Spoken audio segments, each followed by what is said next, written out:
Hi, my name is William Foster. I'm a junior at UNCG studying public health. This presentation is for HEA 316, Environmental Health, for Professor Schultz.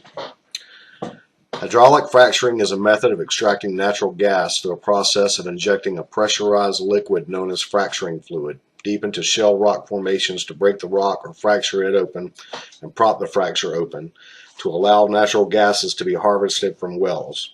The complete process, simplified, consists of water acquisition, chemical mixing, well injection, wastewater flowback and treatment, and the collection of natural gases. The reality of the process and the aftermath can be quite disturbing.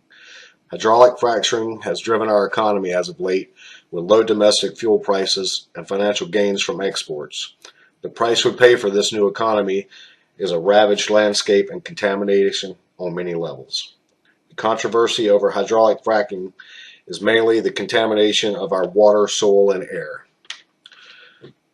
Soil is contaminated by accidental and collateral spills and leakage of toxic chemicals used in the fracturing fluids.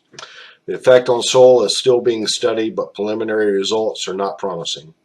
In fact, researchers believe the contamination could be worse than ever imagined.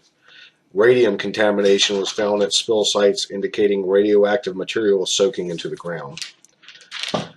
Flammable chemicals used in the fracturing fluid have seeped into local water supplies, turning kitchen sinks into flamethrowers. Fracturing fluid is composed of 90% water, 9.5% sand to open the cracks in the rocks, and 0.5% combination of hazardous chemicals that assist in the fractured rocks remaining open. Very small amounts of these chemicals can contaminate millions of gallons of drinking water. These chemicals are toxic to humans and wildlife. Areas of the body affected by the chemicals in fracturing fluids include skin, eyes, sensory organs, the respiratory system, the gastrointestinal system and liver, the brain and neurosystem, the immune system, the kidneys, the cardiovascular system, and the reproductive system. They can be carcinogenic and genetically mutagen.